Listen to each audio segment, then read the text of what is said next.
Hey everyone, welcome to the next episode of the Business of Sport show. Now, every so often we like to bring somebody in who's not necessarily from the world of sport, but has a really interesting story and a fascinating viewpoint to share with us. And today is one of those times. Today's episode is actually sponsored by a company called pawfectbags.co.uk, who's a business run by a friend of mine, Nick Avery, who is a former soldier himself, a veteran, and with every bag sold, he gives back to military charities, which is very apt for today's episode, as we have none other than Craig Harrison today. Hey, Craig. Yeah, how you doing? Thanks for letting me on your show. No worries, mate. Pleasure having you, mate. I mean, I must admit, whether this is the right terminology or not, I put you on my hit list after seeing you on Lad Bible because kind of the stuff you shared on there was heavy, Yeah, yeah. and I think it's important for people to hear. So for everyone who hasn't seen that or hasn't seen the stuff that you've been doing, kind of introduce yourself, mate. Craig Harrison. I'm well known for holding the world record for the longest sniper kill, and completed 10 tours altogether. Well, my army career of 23 years, and I got discharged out the army in 2013 with PTSD, a brain injury, and different ailments in my body due to me getting blown up in Afghan on my last tour. So yeah, that's me. Yeah, I mean, I must admit, I've been reading and listening to your book, and I mean, yeah, you leave nothing to the imagination in this, even from when you joined up and the things they put you through, right the way through to your tours and some of the things that you've ended up doing. I mean, let's kind of dial it back to the start in terms of like how did you get, for all the people that haven't read your book, because we'll put the link in so they can make sure that they can go and buy it because it is a really, really good, really simple read as well, just really draws you in. Mm. But let's just go back in terms of like how did you get into the army? Why did you see that as a career choice or kind of, you know, I right back think, to the start. yeah, I was always worried when I was at school. Pardon me, I was always worried at school what to do and what I'm capable of doing. I was dyslexic at school. I went to special needs, they called it at the time. So, and got mentally picked on at school, not physically, but just mentally taunted all the time. And I was very conscious of what to do when I left school. And they always say your school times are the best times of your life. And looking back at it, you're probably right, your Mm. childhood and stuff like that, because your life just goes to the blink of an eye. I'm 50 this year, and I think, where the fuck has all that time gone? Yeah. But my grandfather was in the RAF, my mum was, and my dad. I don't know much about my dad, but he was in the RAF as well. So we're always military sort of minded. And I was lucky enough to go on a pony trekking holiday when I was little. And my mum said to me, "We're going to get a horse." And I'm, "What? We're going to get a horse." So we ended up we ended up getting a horse, and I loved it. Loved it. I was looking after him and riding it and everything. I thought, this is, I was blessed to have this opportunity. And I thought, right, I'm going to join the army. I want to become a farrier. And that's what I wanted to do. And a farrier is, they put the shoes on the horses and stuff like that. And there was no one in, because I was born and bred in Cheltenham, and there was nowhere in Cheltenham that the farriers were taking on apprenticeships. So I thought to myself, well, I'll just join the army then and join the household cavalry and become a farrier. And I was thinking more on my feet then. And I was thinking, well, I'm going to do it. I'm going to do it. I'm going to do it. So I went there, did the aptitude test, passed it, and qualified, because you get different grades on your exams. Yeah. And I qualified for the household cavalry and chuffed the fuck. Next thing I knew, I was at riding school at 16 years. Oh no, I did basic training. Sorry, at Purbright when I was 16. Passed out when I was 17, and went to the regiment in Knightsbridge and started riding horses. So I mean, it seems a million miles away from doing that to ending up as like one of the world's best snipers, sort of going horseshoes to long distance shooting. I mean, having read you kind of your book, I mean, talk about some of the tours that you've been on because, like I said before, you don't hold back in your book. It is quite visual in terms of the descriptions and kind of the things that you did. So talk us through some of that. Yeah. My regiment's split into two. So you've got the ceremonial side, there's troop and the colour Yeah. and stuff like that. And you've got the armoured side, which does reconnaissance. And they go, when you go on tour, you go further than everyone else and to gather information of the enemy and stuff like that. That's what reconnaissance is, and you're in light vehicles called scimitars, or Spartans or Sultans. There's a very varied machines that we use. And yeah, I never got into the forge because I was Right. dyslexic. I never got into the forge, and I was doing more illustration work when they gave me homework and stuff like that. But I never had a plan B. My plan A was I wanted to be a farrier. I want to do this, and this is what I wanted to do. But I never had a plan B. And people that do get my book, they realise what I'd done after I didn't get into the forge, like during the Foreign Legion, I doing was gonna I prize was gonna fighting, say, and like, I went off on a tangent. I went down a yeah. dark hole that I climbed out of, and eventually they took me out of London because they wasn't realised it wasn't good for me Mm, because of drama I was getting into, and I went to Windsor, and that's where the armoured side were, and I fucking flourished, absolutely fucking flourished. I thought this is me. I love this, and we call it the green side. You got the ceremony, you got the green side, and my first tour was Bosnia. We went down to a place called Banja Luka, and we stayed in this school. And then all the armed forces there amalgamated, and we all went to this place called the Metal Factory, and we stayed there. And it was more like there wasn't a war going on when I was in Bosnia. It was more patrolling and peacekeeping and stuff like that. You saw the odd dead body mm, that had been executed or tortured or whatever they did to the body. And that's when I first saw my dead body, was then. And it didn't really sink in, because you're doing the job, you just wanted to get on with it. And it didn't really, yeah, it was just a body at the end of the mm, day, and then you come off that tour, and then you do another tour, then you do another tour. I did 3 tours of Bosnia, and then they closed Bosnia down because they gave it back to the independence, of them. And then I went to Kosovo. And I think Kosovo, out of Bosnia, Iraq, and Afghanistan, I think Kosovo was probably for um, genocide, was one of the worst tours that I'd done, you mm. know. And I talked about it on a podcast that I'd not done so long ago. And the amount of people that reached out to me from Kosovo saying that it never gets talked about. Everyone Yeah. talks about Iraq, everyone talks about Afghanistan. No one talks about what went on in Kosovo. And it was fucking horrendous. Reading your book, I mean, just some of the stuff, like finding the heads of the two women, Mm.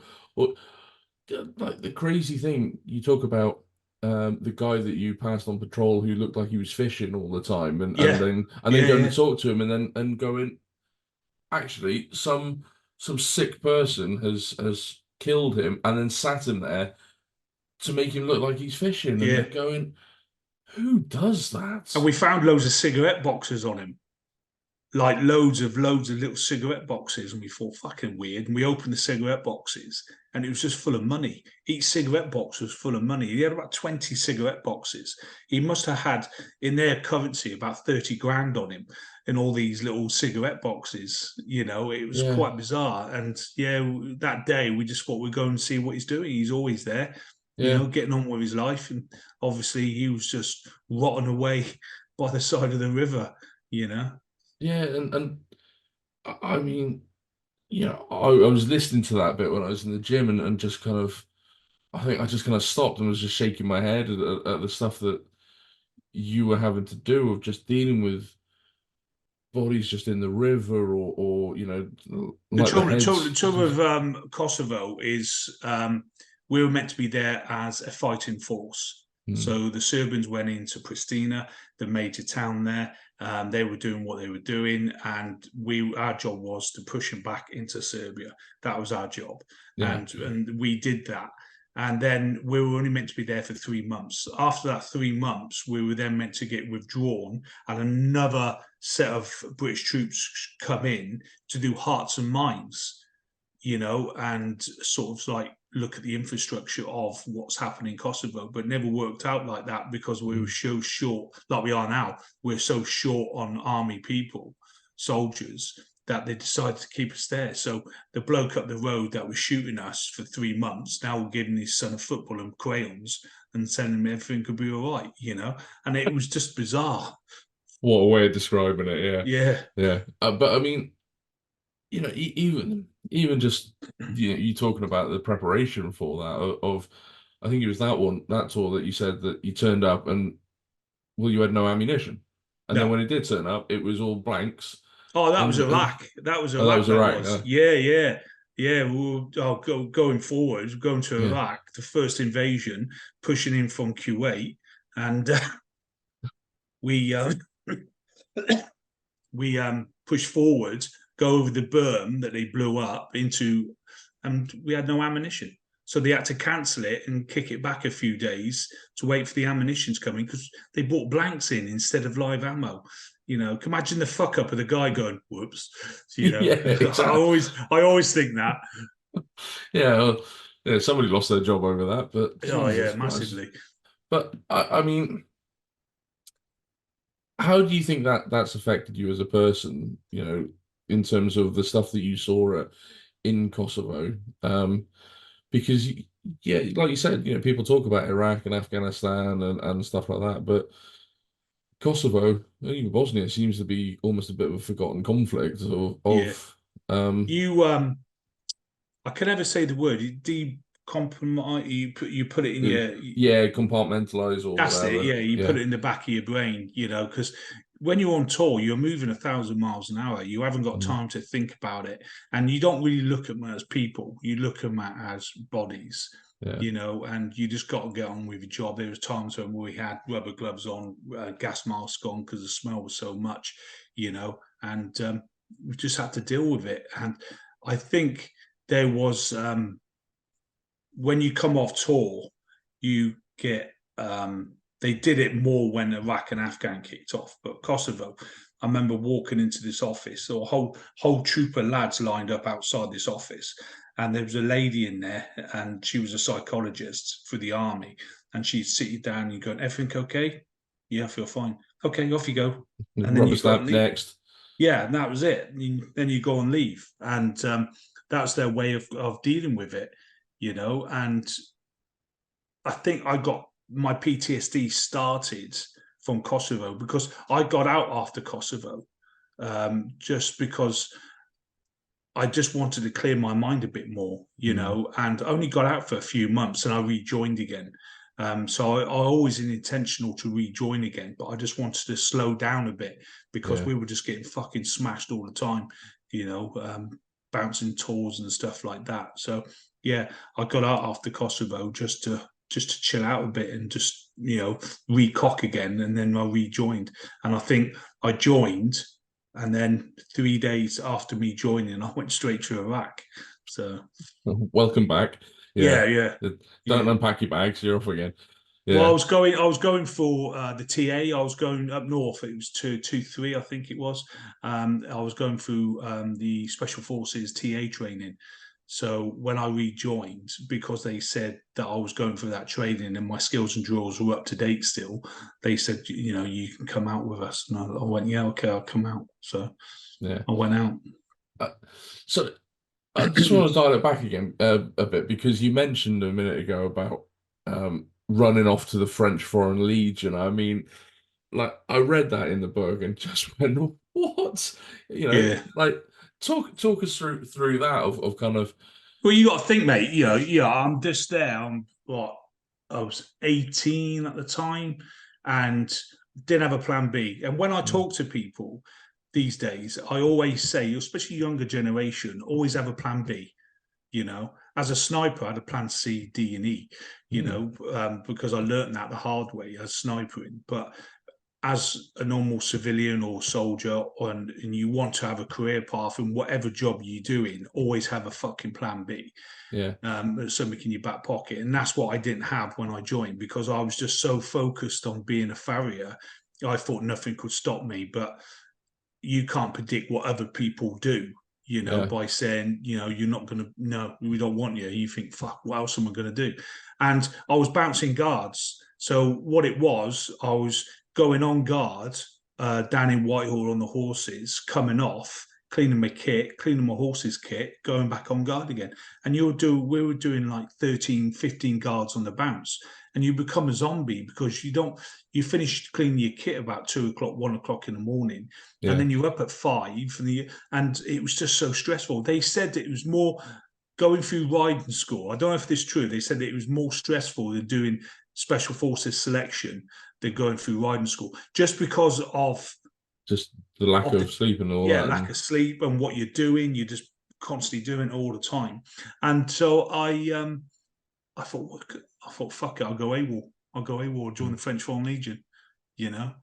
So I went down to Dover, went over to Calais, then I went off and found a recruiting office, and I said I wanted. It was a police station, and I said I want to join the French Foreign Legion, and they fucked me off. They thought I was joking, and I went back the next day and I said, look, I want to join the French Foreign Legion. They realised that I was serious about doing it, and so they kept me in the police station until the French Foreign Legion would then come around and pick you up. But they yeah, just wouldn't pick one person up. They would wait till there's a group of you from worthwhile for them to come. So I was working for a week in France in the police station, and I would go to an old folks home, sweeping the roads and stuff like that in a boiler suit.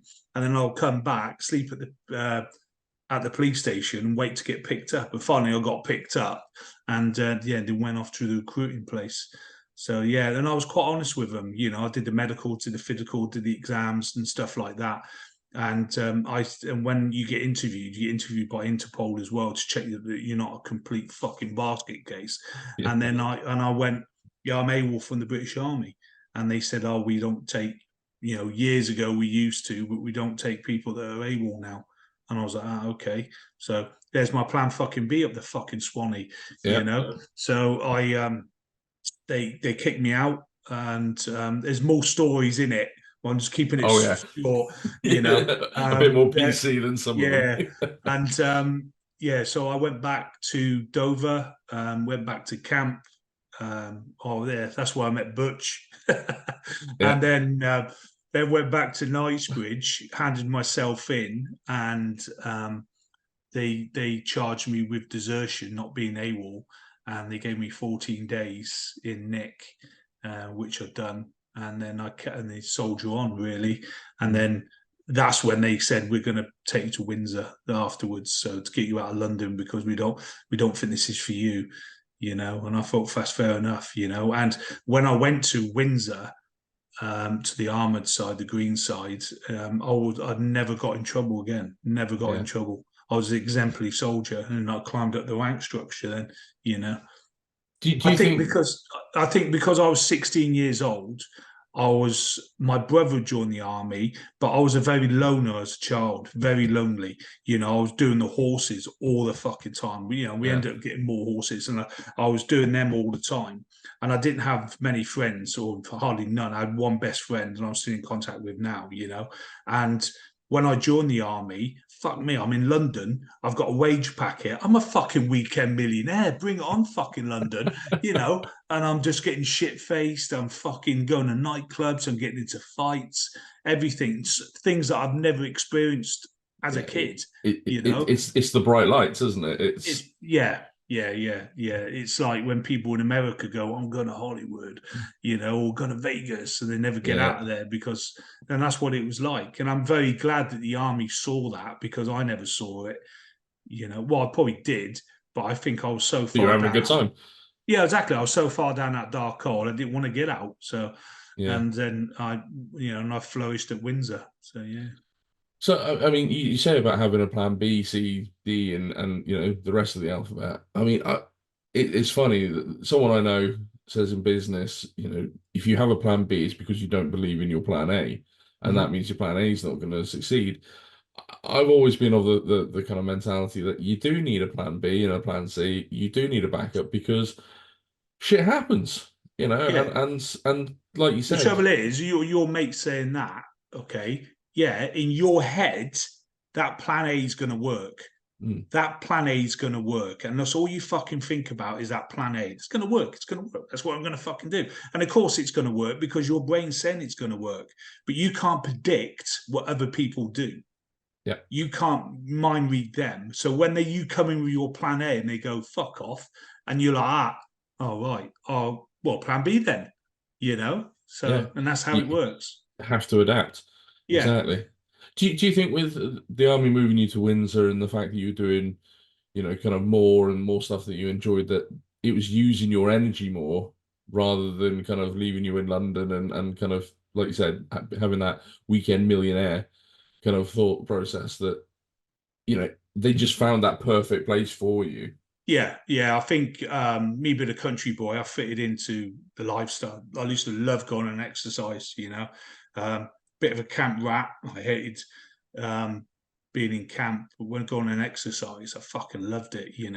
And living off the wagon and living off my backpack and stuff like that because I love camper vans and I love camping. Mm. So having that fucking bonus and the army's paying for it and I loved it. And I loved the tactics. I love, what the regiment stood for as in the job and the role that they did. And yeah, like I said, I flourished. And I think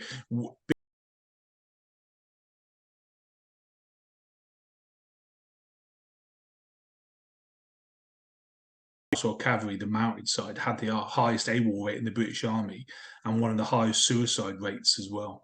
Really? Because, yeah, you think you're 16, 17 years old, well, you've gone through training, so you get to regiment when you're 17, and then you sign for nearly £250,000 worth of kit, and then you're cleaning it, you're on the bounce, you're doing this. Because the army, the Household Cavalry lied to you, basically. And one reason that you see this now, because their riding school is in Windsor. Okay. Yeah. So when they say, where do you want to go? Do you want to go to Knightsbridge or Windsor? And they say, I want to go to Windsor because I don't want to do anything with horses. Because, okay, then where do you think they end up? In the riding school in Windsor. You're like, and that's how they Yeah. get you. But I was lucky enough not to be like that because I wanted that sort of lifestyle, but it wasn't for me, I'm afraid. No, that's fair enough. So, how did you end up becoming a sniper then? Because, I can't really see a job board in the army going like, do you fancy doing this, this, this? How did you end up becoming a sniper? There was no role in the Household Cavalry or in the armoured reconnaissance role for snipers. Mm. None at all. So when you finish a tour, your corps major will walk around and he will say to you, you need to do your courses when you come off this tour. And it's like 2 months after before the tour finishes. And he would say, what do you want to do? And I would say I want to do this, this, and this, and this. And when you come off the tour, you end up doing them. You end up doing career courses in education and stuff to get promoted.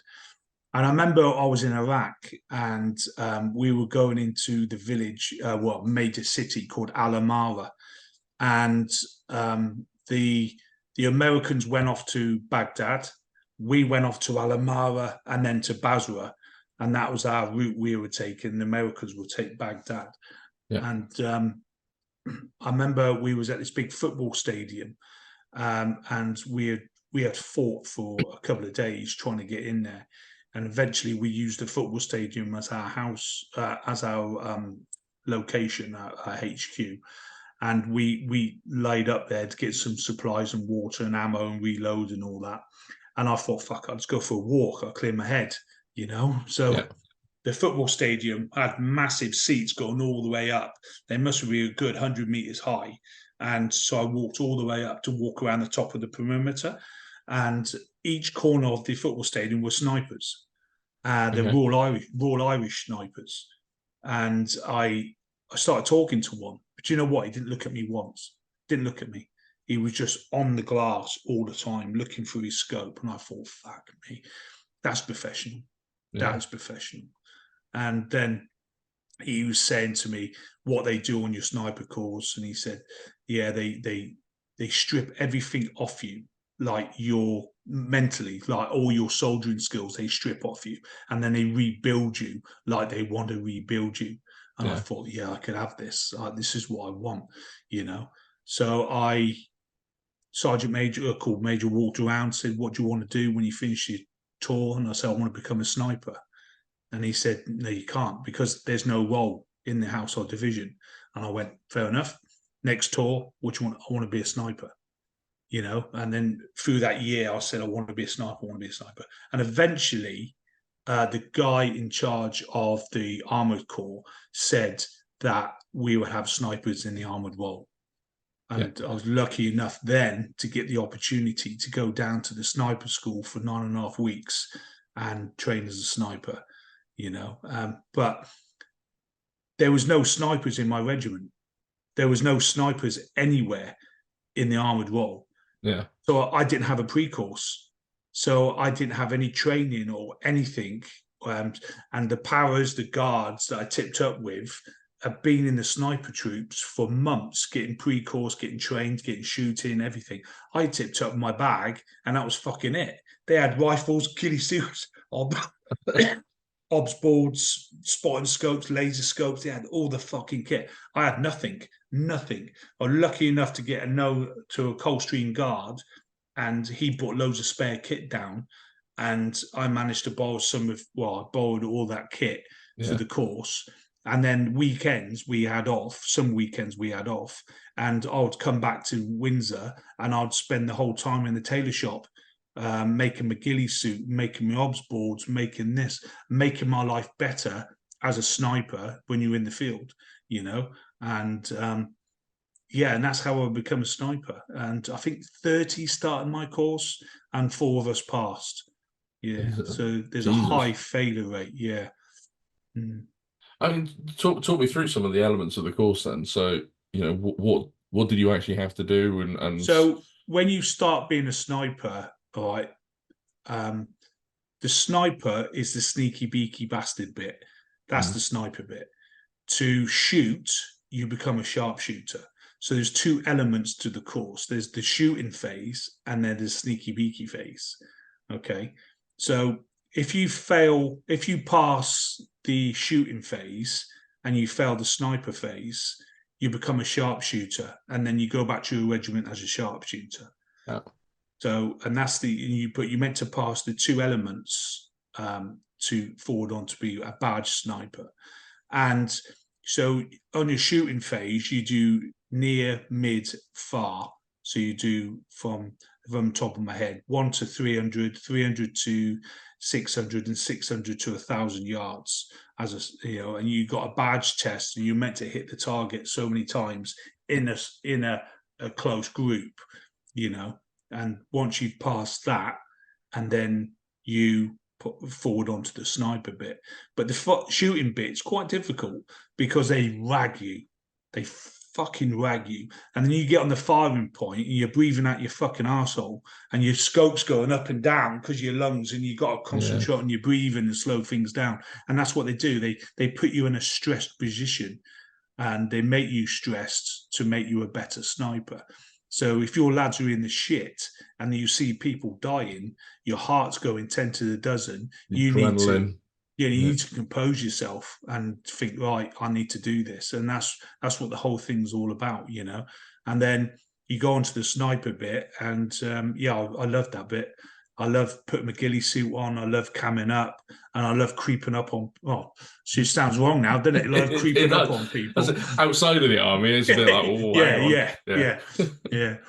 And yeah, and doing the sneaky bit, but there's seven elements. So I remember them. You got the map reading, you got static map, you got observation, you've got navin, you've got I can't remember all of them now. It's so long ago, but you got 7 elements that you need to pass, and if you fail one of them, Mm. even by 1%, you're fucking gone. It's Yeah. very harsh course to do, And yeah, I was there, household cavalry, first household cavalryman to do is to ever be there, and they were all powers and guards. You know what they're like? They're all like fucking rigid and everything, and taking the piss and everything. But yeah, I got top student. So yeah, No, fair shout, mate. And yeah, I mean this in the nicest possible way, but you're a big lad. I mean, how yeah. did you find like the actual stealth elements and the kind of, not Yeah, being seen? yeah, like I'm 6'4", and Yeah. yeah, See, I, it's a lot of you to hide. yeah, I stick out like running through the wood like a Wookiee, with my ghillie suit on. You think, what the fuck's that, Bigfoot? Coming through the wood. But yeah, but I think stay low, move fast, and yeah, I didn't flap.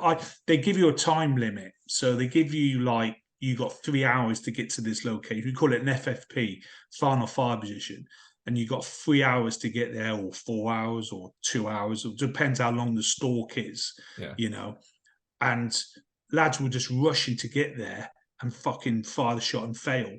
Me, I used every second, millisecond of time that I was owed. I used it, Yeah. because that's what's there to be done. Right? And once I was in a position, I built myself up. Then I let my shot go. And because I was bigger than everyone else, I just took my time. I was aware of that, and I Yeah. took my time more doing it. So you become a sniper.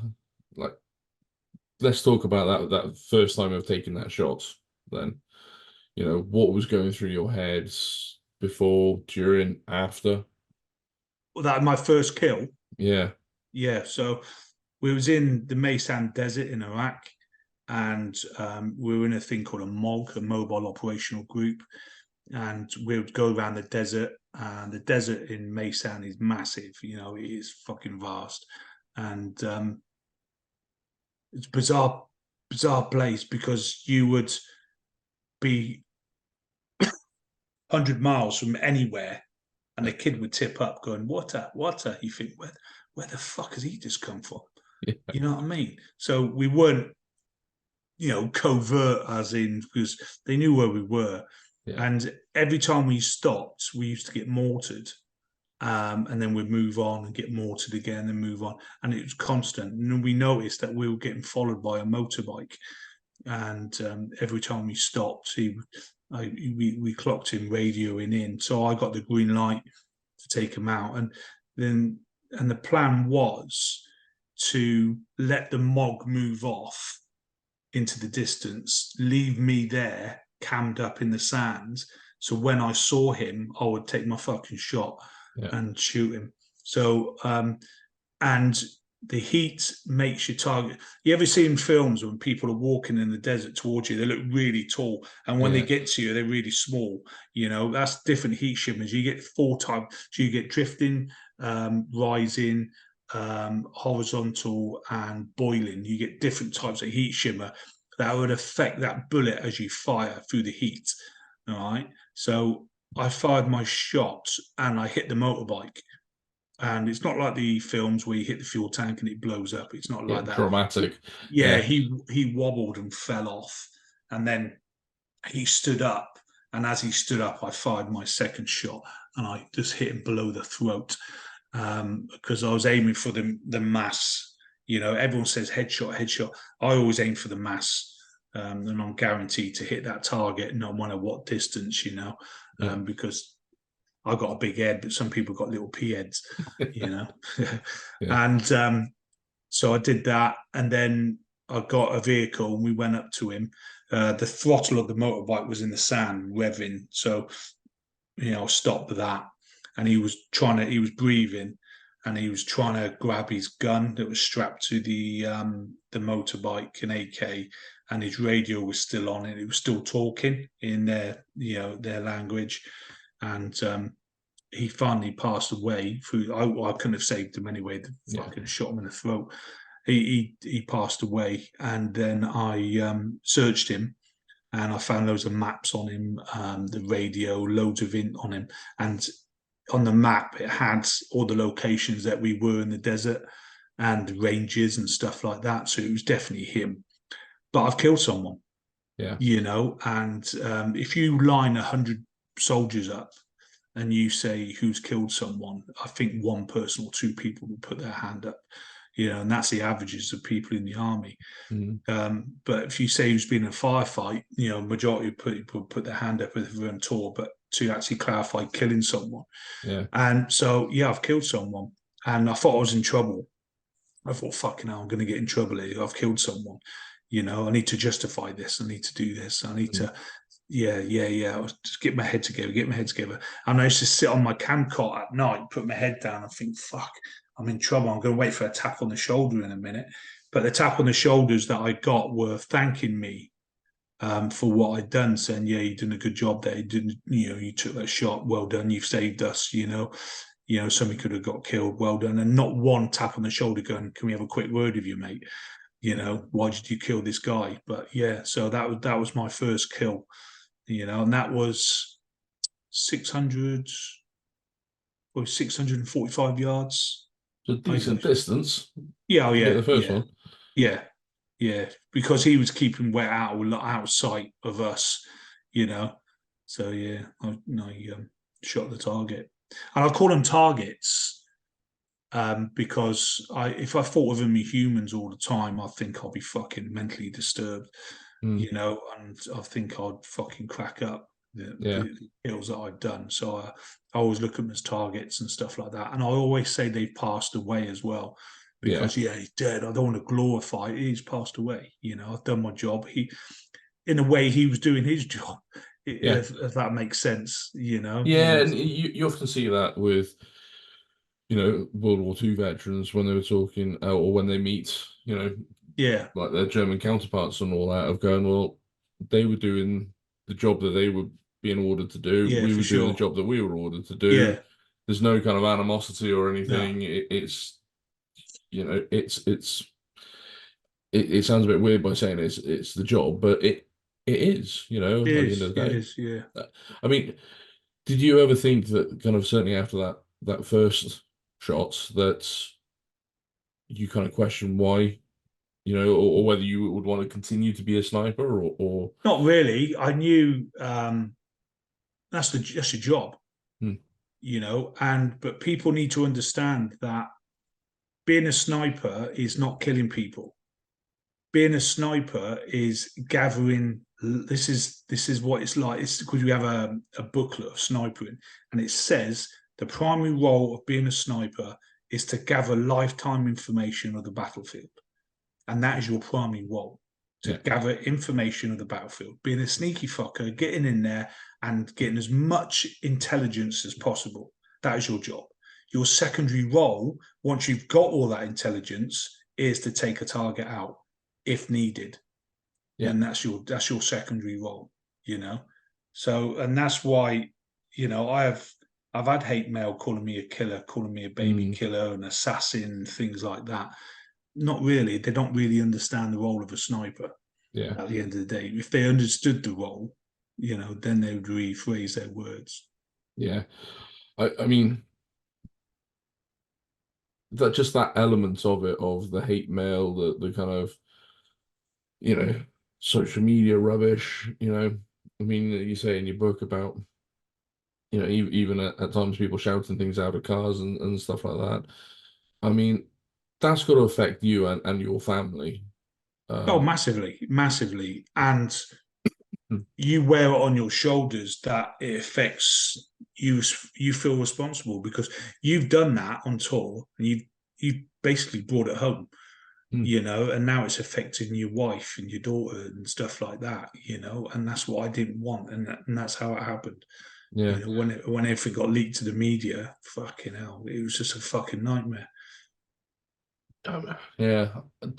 Was there any stage then that you kind of regretted the pathway that you took and thinking, well, maybe you should have stayed within, you out of the snipering game or Not keep. really, because I think my last tour, when everything got leaked to the media, who I was, that was the last time I sniped anyway. So I didn't go on any more tours Yeah. after that, and I think a year, 2 years off that, I was medical discharge with PTSD. So it took So a toll on me. I'm not surprised, even from the early parts of the book talking about the early tours. I'm not surprised. I'd be surprised if you said that it didn't take its toll on you, the things that you'd seen and things that you've done. But I mean, let's talk about well, I was going to call it a wonder shot then, but the longest shots. So, how long was it? Can I talk us through it? So Because basically, it was 2,475 meters away, so just over a Jesus, mile and a half. My yeah, rifle that I used is only meant to go 1,500 yards. That's it, you know.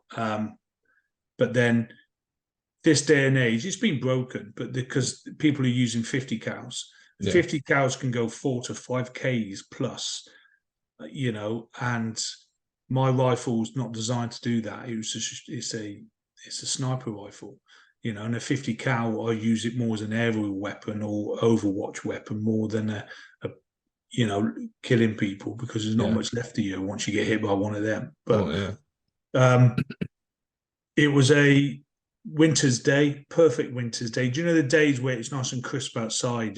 You can see your breath and it's perfect, but it's t-shirt weather as well. And you think, yeah, fucking beautiful. It was one of them days, and we were on patrol, and our op that we were on was to give overwatch for the omelette. And we called them omelette because it was a mixture of Afghan army and British army troops.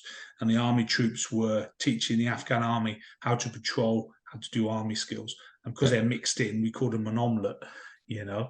And army, that's what the army do. They make weird names for people. And they were going into this village, and I had Overwatch basically, and I had my lads behind me in four other vehicles, my vehicle and three other vehicles, and the Afghan army felt quite confident moving forward into this village, knowing that they had heavy weapons on the hillside giving Overwatch.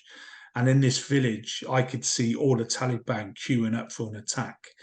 And I had an interpreter with me with a radio. We call it icon chatter. yeah, So basically, on the radio, you're just tuning to their frequency, and the interpreter's translating to what they're doing. And basically, I'm talking to him, going what they say and what they say, and he's going, "Oh, they can see the patrol coming up. They're going to wait till they get here, and they're going to open up and stuff like that." And I think, right. So now I was relaying it back to the patrol, saying, "Beware, beware. You're going to get contacted." Well, you don't say contact. I always stop when it's saying contact, because contact means you'll get shot at. yeah, So I always say you're going to get engaged. You're going to get engaged at this location, so be aware. And in the distance, I saw something. I thought, what the fuck's that glinting? So I looked for my scope, and I thought, that's somebody stood there with a radio. So then I got my laser binos and lasered it, and 4 lines came up. And I was like, oh, fuck's sake, lasered it again, 4 lines. So it was beyond the range of my laser binos. And I thought, fuck it, I'll take a shot. And I told the patrol I'm about to shoot.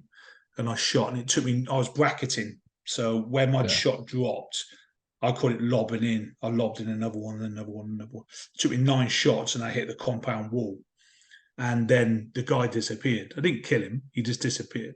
And on the icon chatter, it said, I can't help you anymore. I'm getting shot at from somewhere, and that somewhere was from fucking me. And I've been gleaming. So now the Taliban are blind in this village.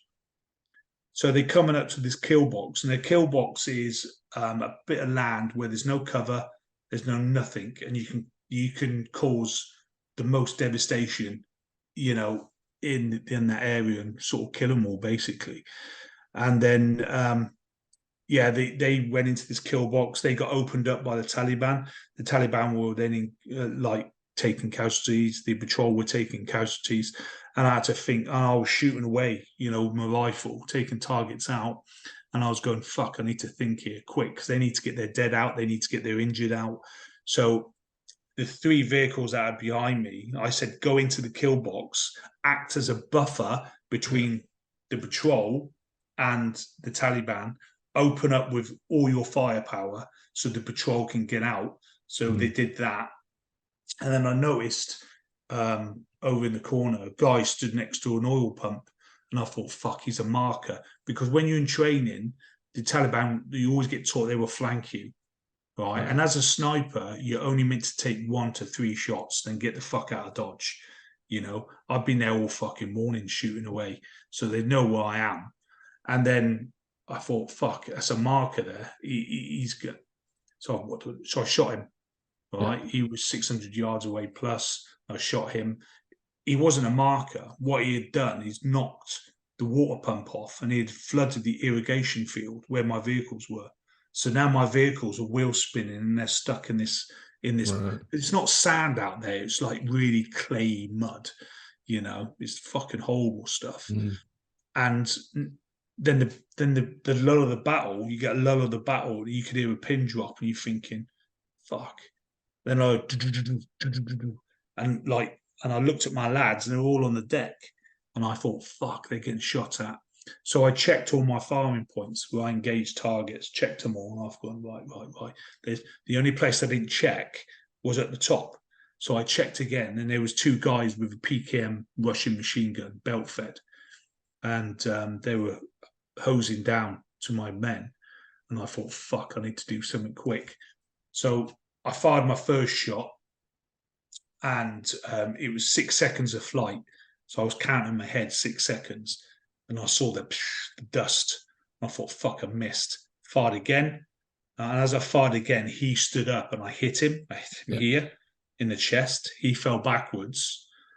And the only reason why I knew I hit these guys is because we went up to the bodies to recover the gun, because Yeah. that's your main objective: recover the gun to stop it getting back into Taliban hands. And then the other guy was still firing, and I fired my third shot, and then I counted 1, 2, 3 in my head, and I moved my rifle across and I fired my 4 shots. So now I've got 2 bullets in the air at the same time, 3 seconds apart. Third one missed, fourth one fucking hit him, right? And it hit him in the side here. Yeah. Right? He fell backwards. And then an Apache helicopter appeared, because if you're in a contact more than a few minutes, they call air onto standby. And he came up, and I could see the pilot next to me, and he put his thumbs up, and I pointed over there, and he lasered it, and he did with his hands, he went like that. And I went, okay, no worries, they're fucking gone. And poured everyone out, casualties were taken care of, the dead were taken care of. And then we went back to location, waiting for our next stop. But it's weird because you're in a massive firefight and then you go back and wait for the next one, Yeah.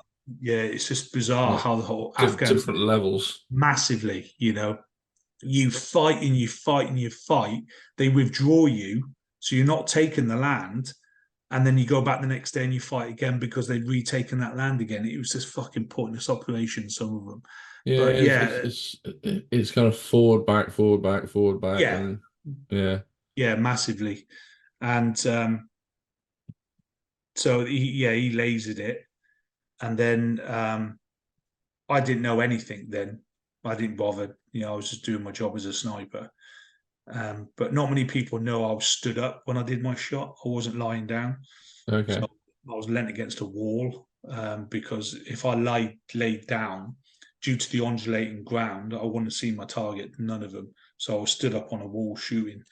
And then I think 3 days after that, I got shot in the helmet in a big contact, went right round, came out the top of my helmet, knocked me out for about 20 seconds, flat out. And to this day now, I do not know what I'd done. But apparently, bear with me, apparently I extracted everyone off the hill, leaving my vehicle on its own in a firefight. And then you got a Jimpy machine gun on the front with an ammo box that got hit, so the box squashed, so the belt couldn't get fed in. So I've grabbed my SA-80, started laying in rounds again. All right, fucking ran out of ammo. Just got my pistol, started shooting my pistol. So I was just fucking, and then the phone start using harsh language and shit like that, And my driver was curled up in the footwell of the vehicle. He reversed, and then yeah, I got an accommodation for that, for bravery, But I, I say, why, I don't know why I got that accommodation for bravery, because I haven't got a fucking clue what I'd done, And it's only my driver telling me what I'd done. So yeah, we did that, and then a week later after that, I got blown up. So yeah, so it was a very, we called it kinetic, Mm. a very active tour, you Yeah. know. So yeah, You've mentioned a couple of times, obviously in our chat here, and certainly in other podcasts and things like that, about your complex PTSD and things. And one of the things that kind of got me from watching some of the interviews that you've given is about that moment with your dog, Betsy. Yeah, yeah, yeah. Betsy, and putting the gun in your mouth, and Hmm. I mean, yeah, that's some I heavy shit. I think about it all the time. I suffer Mm, from suicidal ideation, so I think about it all the time. Not necessarily I'm going to carry it out, yeah. It's just that I think about it and I plan it, and I think this is what I'm going to do, because leaving the army, I left the army at 40, 41, and then I joined when I was 16. That's all I fucking know. Mm, That's all I know. And the army sort of, in a way, institutionalizes you, yeah. because everything's done for you, and you struggle when you get out, because you're in the big wide world and everything gets done for you. And so I struggled with purpose, that I had no purpose in this world, and due to my shot, we got death threats and stuff like that. So we moved to America, and Tanya went back to England for a few weeks. Um, and yeah, I got a gun, and I sat in my kitchen, and my kitchen was like a kitchen diner. There's a big settee that we got, and Betsy sat on the back of it. She always used to stare at me all the time. And then I got the gun, put it in my mouth, and put it under my chin, put it in my temple, put it in my eye socket. I was just clicking away, with no rounds in it, and it was a HK 45, so it was a big lump of a weapon. And so I put one round in, cocked it, put it in my mouth, and yeah, I was choking on it because I was ramming it in my throat. And Betsy just stared at me, and she put her head to one side, and then she put it to the next side, and yeah, I took it out, uncocked it, put it on the kitchen table, and I just fucking cried and cried and cried, and I held her and cried and cried and cried. And then I reached out to someone, because that's the most important thing. People need to fucking talk. And I did. I talked to someone. He called the police. The police came round and said, look, we're not going to arrest you. You haven't done anything. We're going to take the gun off you. I said, yeah, I appreciate that. So they Yeah. took the gun off me. And then Tanya didn't know anything. She only recently found out about what I had done. And because she was in England, and why should she know? Do you know what I mean? Yeah. And you become quite selfish in yourself with PTSD and mental health and trying to end it. You become quite selfish, but you don't think of that at the time. You do not think about your loved ones. Don't think about your dogs. You don't think about anything bar just taking your own fucking life. And that's um. Oh, you there, mate? Yeah. Yeah. I've lost you. Bear Yeah. with I'm me. still. There we go. Yeah, and you become sort of numb to it all. And I've tried it a couple of times, and none of it's came to anything, And I'm on Thankfully. medication. Yeah, Yeah. I'm on medication now, and I talk about it. I'm very open about it, and I'm a big advocate for it now, and about people talking and opening up. And yeah, and that was when Betsy saved my life, bless And her. and that was one of the reasons why I reached out to you, and I thought, I wanted to get you onto the podcast because, your story's amazing. Like, you read your beginnings in life in your book, and then you go, actually, it's one of the Sunday Times top bestsellers, and your incredible journey, and then you see, the mental health side of things that you've gone on, and yeah, I don't think, I think certainly from the point of view of being in the military, that kind of big butch role, guns blazing, or all of that. But I think, men are our own worst enemies in terms of talking about mental health, because it's all just, suck it up, buttercup, and get on with it almost. But actually, I think it's vitally important that we do talk about these things, because people can be going through 101 different things, and you Yeah, never know yeah, what people are going through and what they've yeah. experienced, and or even how it's affected them. And I thought your story with that, I mean, I just sat there and went, fuck, that's from a couple of points of view, to the fact that you're sharing it, just to the fact that it's just so powerful, and just again, the power of a dog, Oh, or amazing. a And pet it or doesn't something. it doesn't matter if you're civilian. It doesn't matter if you're a veteran. PTSD is PTSD. Mental health is Mm, fucking mental health. Suicide is suicide. And I always say it like a train track. So you got military PTSD and you got civilian PTSD, and they'll never cross over, right? Because you can't compare being in a battle no, to being in a car crash or being God no. molested. You can't compare that, and it will never cross over. But it's the same. It's a mental health issue, Yeah. and people need to talk more. Especially men need to fucking talk more. And Mm, I reached out on my Instagram and I say it all the time: talk, talk, talk. And I say about the way I cope with things like watching cartoons because it's not real when I'm having a shit day, going for a walk in the woods because it's proven that being in nature um, de depressurizes your mental health and makes your well-being much better. yeah. There's things out there that to help you, and I say it all the time to people. And I say, if you're struggling, reach out to me. And Tanya does it. She helps me hell of a lot, hell Mm. of a lot. And without her by my side, I wouldn't be here now. You Definitely do wouldn't be do here say now. that in the book, Yeah. that she's an absolute rock, and Oh, and I think I've seen other things that say, her job is just to make sure that you're still here.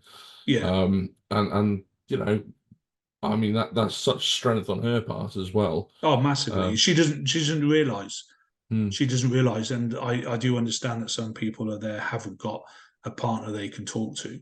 So I always say, reach out to me on my Instagram. yeah, And me and Tanya have sat there and we've talked to people fucking like 3, 4 o'clock in the fucking morning, who are on death's door. Fucking talk to us, mate. How you feeling? And then I mm, break the ice by saying something fucking stupid, and it makes them laugh. And I think, yeah, there we go, bit of yeah, laughter, mate. And that's what you fucking need, So yeah, and then exactly. obviously I started the Maverick School. I was going to say, what's the Yeah, kind of, talk us through what you're doing now.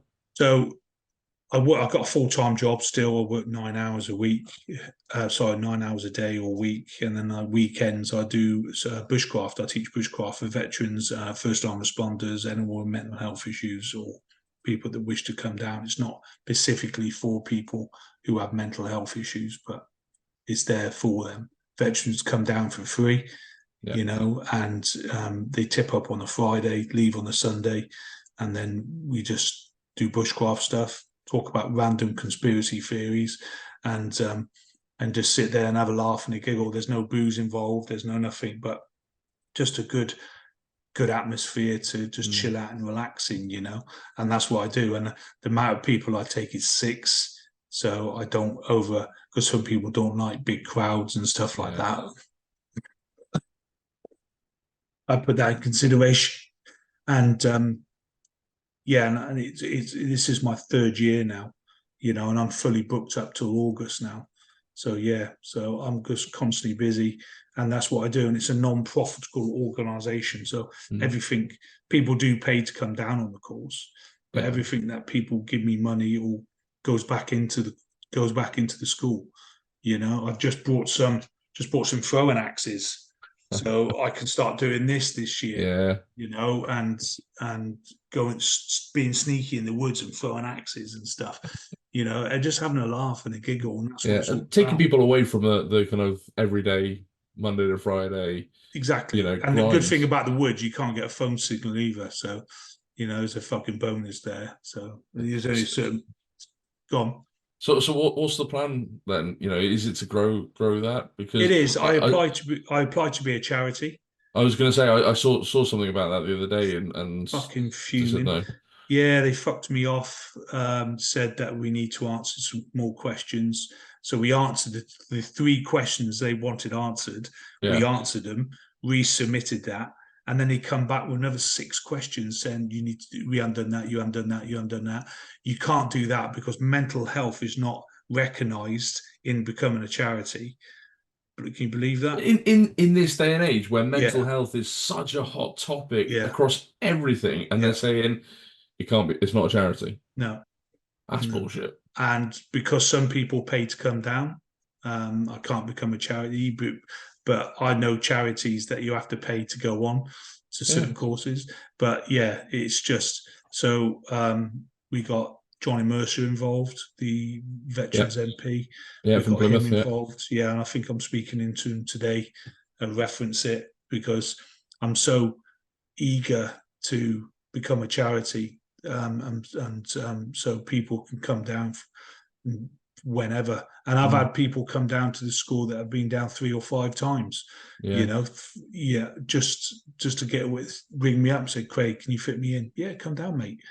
And that's what it's all about. And I don't want to be recognised for what I do, but I just want to give back to something because I know Yeah. I've been through loads of charities, right, for veterans, and they are fucking shit, Mm, absolutely shit. And I don't know how they become fucking charities. Sometimes they help people, hats off to them, yeah. but nearly 90% of people that I've talked to, or 100%, 90% of them said, no, it's fucking shit. I've got nothing of them. And they only Mm. give you like 6, 7 sessions of mental health. Oh, And because then you that's have, that's enough to solve everything, isn't it? yeah, and then you have to reapply, and then you could get refused. So you got to And what's different about my school is my therapist that I see every Thursday, Ross. He comes down to the school every Saturday night, and he will sit with everyone and give them mental health talks. But if you don't want to talk to him, you don't want to talk, Yeah. But if you want to talk to him, you go for a walk with him, and he'll give you some tips and tricks to cope with your mental health. And that's what's different about my school is that. But yeah, But so that's crazy, the fact that you get 6 or 7 sessions, then you have to reapply, and you may not get again, so you yeah, have to reapply. So you're telling somebody who's been through all of this stress, who's been through all of this, and is suffering with their mental health, that could be pushing them towards suicidal tendencies. Sorry, no. Computer says no. yeah, That yeah. just seems absolutely bonkers. I went through one charity and I went through, I think, 9 sessions. And they turned around to me, and the lady I was seeing, she goes, "Oh, we've extended yours, Craig. You only usually get 6 because you've got severe PTSD. We extended it, so that's why we gave you a little bit more." And I think, okay. And I said, "So where does it go from here?" And that's what she said. You need to reapply. It's not necessarily you'll be successful, but then just keep trying. And I'm thinking, fuck this. I don't need this. Mm. So I pay What? out of my own pocket for my own therapy. So Well, one thing I kind of wanted to ask because you said it a minute ago in terms of when you came out of the army. You've been in since you were 16, fairly institutionalized. Obviously, this podcast is normally associated with sports, so I've spoken to lots of elite athletes and coaches and people like that, and a lot of the sports people I speak to say that when they decide to retire, they've gone from an environment where everything is done for them, their nutrition, their schedule, where they've got to be, what they've got to do, everything is literally spoon fed to them. And then they wake up one morning and they've retired and there's yeah, nothing there. yeah, Do you from the aspect of the army and obviously they medically discharged you, do you think there should be more done for that aftercare of going, actually, you've served your country for so many years, you've put your body on the line, you've had to do things that, you know, nobody should really have to do in terms of, some of the stuff that you went through in Kosovo and all of that. Do you think there should be a lot more done from the army from an exit point of view? Massively, massively. So when you leave the army, you basically sign off. You do a year, Mm, and then you're out. You do a thing called resettlement. So yeah, how many years you're in, you build up resettlement money, so you can then go and do, I don't know, HGV driving, or I don't know, forklift driving, whatever, and the yeah, army will pay for that, and that's them wiping their hands with you. But if you get, as also get medical discharged, you get medical discharged, and you're then taken out of the regiment and put into a wounded soldier unit, and you get allocated an officer who will sort your pension out, sort your money out, and stuff like that. And then you're gone. That's it, you're gone. So then it's up to you yourself to find your own treatment through charities or through personal things. But it's just crazy. I reckon, and I wish somebody could put this in practice, because I know it won't fucking work, because people say, do a petition, Craig, do a petition. Trouble is, you put a petition in to Downing Street, and I've known three other people that put petitions into Downing Street for certain stuff, and it has achieved fuck all, Mm, basically. And I reckon that each soldier leaving the British forces now should get tracked for 2 years prior, leave whilst you've left, and any mental health issues, any of this, you all get taken care of through the armed forces. And don't get me wrong, all right, they've got money. yeah, They've got money, and I know they've got fucking money, because my regiment, for instance, each year you get a budget cut. Right, you get a budget, and that budget will buy you ammunition, your food, your stuff like that. And each regiment in the British Army gets money. Okay, if you don't spend that money, yeah. right, you won't get the same amount next year, or you won't get more the following year. So what they do, they buy light bulbs for like 30 quid, and they Yeah, justify. I've worked for companies that do gym equipment, Yeah, and they know that come around, January, February time, they'll be doing a load of new fitness kit for army bases and things like that, because they know what the surplus they've got in their budgets, so they'll spend a load of money on yeah, stuff, yeah, and that's guaranteed. and that's what they do. And so instead of spunking your money on a light bulb, how about putting it into some good use and looking after your veterans in your regiment? Yeah. And that's But what they should fucking do. But it will never happen. It will never happen. no, and I mean, you see that in American football, where, with the whole concussion thing, where, they've then had to make sure that ex-players are all taken care of later in life because of the concussion and the Yeah. impacts. And rugby is going the same way with 200 or 300 former players suing various unions because of head injuries and things like Hmm.